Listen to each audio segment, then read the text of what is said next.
Topic है वो है नंबर, जिसको हिंदी में हम लोग बोलते हैं वचन। आप लोग भली भांति परिचित होंगे, नाम सुने होंगे कि नंबर आप लोग कभी कभी सिंगुलर से प्लूरल बनाते हैं, या कोई और ग्रामर का क्वेश्चन आता है वहां पर आप बोलते होंगे एक वचन और बहुवचन। तो वो आज हमारा जो है वही टॉपिक है नंबर। आखिर नंबर से हमें पता क्या चलता है, ये सबसे पहले हमारे लिए जरूरी जानना हो जाता है कि नंबर से हमें जानकारी किस चीज की मिलती है। तो नंबर का डिफिनेशन अगर देखा जाए तो लिखा होता है या बताया जाता है definition used for saying how many people और थिंग्स देयर आर, मतलब इसलिए यूज किया जाता है कि बताया जाता है कि कितने वस्तु या कितने व्यक्ति वहां पर उपलब्ध है, या कितने व्यक्ति या कितने वस्तु किसी काम को कर रहे हैं, या कितने वस्तु या कितने व्यक्ति वहां पर एक दूसरे को रिप्रेजेंट कर रहे हैं। तो ये जानकारी हमें नाउन से मिलती है, नंबर से मिलती है, ये हमें जानकारी नंबर से मिलती है। फिर से एक बार मैं इसके डिफिनेशन को रिपीट करता हूं। डिफिनेशन है used for saying how many people और थिंग्स देयर आर।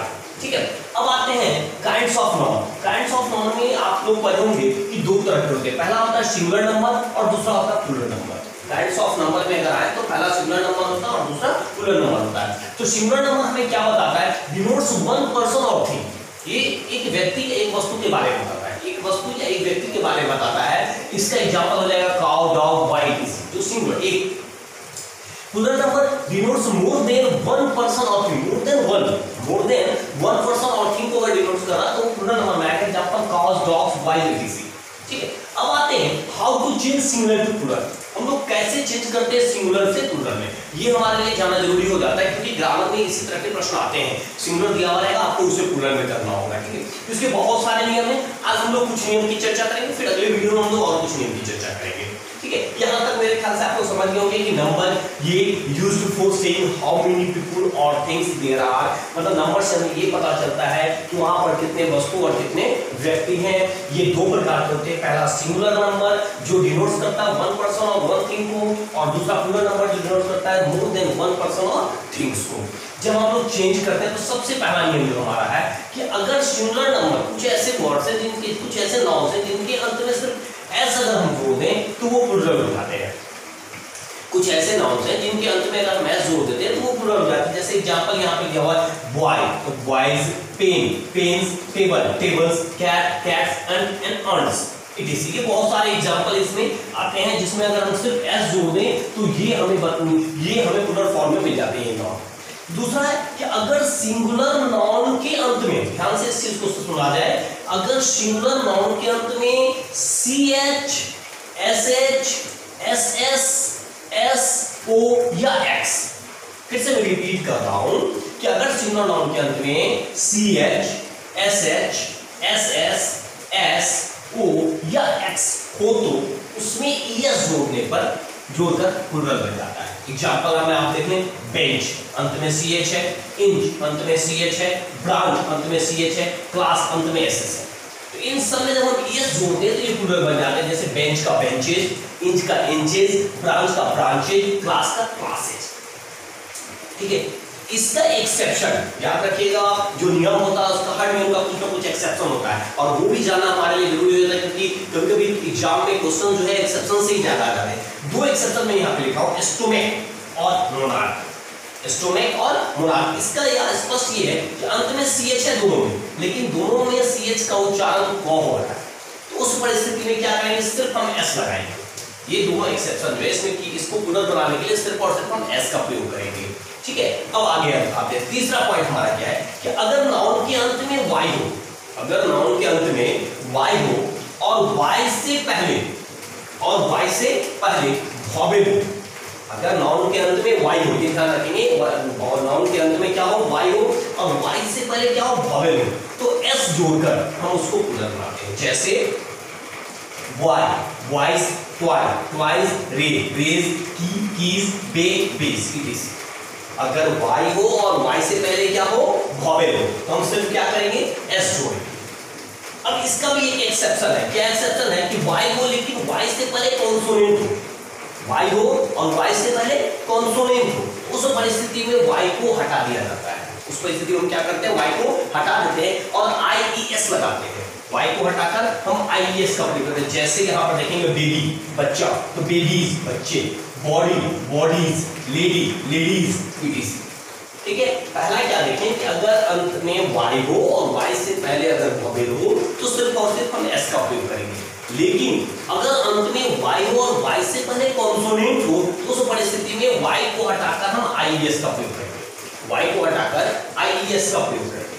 अब आगे आते हैं, जब नाउन के अंत में o हो लेकिन उससे पहले अगर वॉवेल हो, हमने यहाँ पर पढ़ा था कि अंत में अगर ओ होगा, यहाँ पर आप देखेंगे दूसरे नंबर नियम में हमने कहा था कि अगर अंत में ओ होगा तो वहां पर एस लगाएंगे। लेकिन अगर अंत में ओ हो और उससे पहले वॉवेल हो, अंत में अगर ओ हो और उससे पहले वॉवेल हो तो वहां पर सिर्फ हम एस लगाएंगे, जैसे रेडियो, कुकू, ये सब। लेकिन इसमें एक्सेप्शन है, कुछ वर्ड्स ऐसे हैं जैसे फोटो, फोटो है अंत में ओ है लेकिन उससे पहले कॉन्सोनेंट है, वॉवेल नहीं है, तो इसमें क्या होता है, इसमें सिर्फ एस लगता है, ठीक है। पियानो, ठीक है, इसमें ओ है लेकिन अंत में क्या है आपका क्या बोलते हैं, कॉन्सोनेंट है, तो यहाँ पर सिर्फ एस लगा, तो ये एक्सेप्शन है। अगला नियम है कि जब नाउन के अंत में एफ या एफ ई हो, अगर नाउन के अंत में एफ या एफ ई हो उस परिस्थिति में हम क्या करते हैं, हम एफ को हटाकर भी कर देते हैं, एफ या एफ यू को हटाते हैं और भी लिखते हैं और उसमें ईएस जोड़ देते हैं। एफ या एफ यू को हटाकर हम भी लिखते हैं और फिर उसमें ईएस जोड़ देते हैं, जैसे वाइफ, लाइफ, लीव, थीव, काफ, पीटीसी। इसमें एक्सेप्शन में कुछ वर्ड्स हैं, जैसे देख ले मैं वर्ड यहाँ बोला, proof, chief, roof, Wharf, safe, handkerchief, hook, इस ऐसे कुछ शब्द है जो अंत में एफ तो है लेकिन इनको पूरा बनाने के लिए सिर्फ इसमें एस जोड़ा जाता है। इनको जब हम लोग पूरा बनाते हैं तो इसमें सिर्फ क्या करते हैं, एस जोड़ते हैं। मैं फिर से एक बार नियम को रिपीट करता हूँ ताकि आपको समझने में सुविधा हो। मैं एक नियम से शुरू करता हूँ। सबसे पहला नियम हम लोग देखा कि कुछ ऐसे सिंगुलर नाउन है जिनमें अगर हम सिर्फ एस जोड़ देंगे तो वो पूरे बन जाते हैं, जैसे बॉय का बॉयज, पेन का पेन्स, टेबल का टेबल्स, कैट का कैट्स की पीसी। दूसरा नियम था कि अगर सिंगुलर नाउन के अंत में CH, SH, SS, S, O, X या Z अगर हो, तो उसमें हम ES जोड़ते हैं। हम क्या करते हैं, ES जोड़कर पूरा बनाते हैं, जैसे bench, inch, branch, class, etc। लेकिन इसमें कुछ एक्सेप्शन हमारे पास आए कि अंत में CH है लेकिन वहां पर हम क्या करेंगे, ES नहीं लगाएंगे, हम सिर्फ S लगाएंगे, जैसे स्टोमक और मोनार्ड। आगे है कि अगर नाउन के अंत में y हो, नेक्स्ट नियम तीसरा लिखा, अगर अंत में क्या हो, y हो और y से पहले वॉवेल हो तो s जोड़ेंगे, लेकिन y हो और y से पहले कॉन्सोनेंट हो तो y को हटाकर हम IES जोड़ेंगे, y को हटाकर IES जोड़ते हैं। नेक्स्ट हम देखते चौथे नंबर पर नियम देखे थे कि अगर अंत में o हो और उससे पहले कोई वॉवेल हो, अंत में कोई नाउन के अंत में अगर o हो और उससे पहले कोई अगर वॉवेल हो उस परिस्थिति में सिर्फ s का उपयोग करेंगे। लेकिन यहाँ पर भी एक्सेप्शन एक दो वर्ड आए, जैसे फोटो, पियानो, ये सब, इसके अंत में ओ है लेकिन उससे पहले कॉन्सोनेंट है, इसके बावजूद हम वहां पर एस का प्रयोग करेंगे, नेक्स्ट है कि अगर नाउन के अंत में एफ या एफ यू तो एफ या एफ यू को रिप्लेस कर दिया जाता भी के द्वारा, एफ या एफ यू को रिप्लेस किया जाता भी के द्वारा और अंत में ईएस जोड़ दिया जाता है, जैसे wife, life, leave, thing, etc।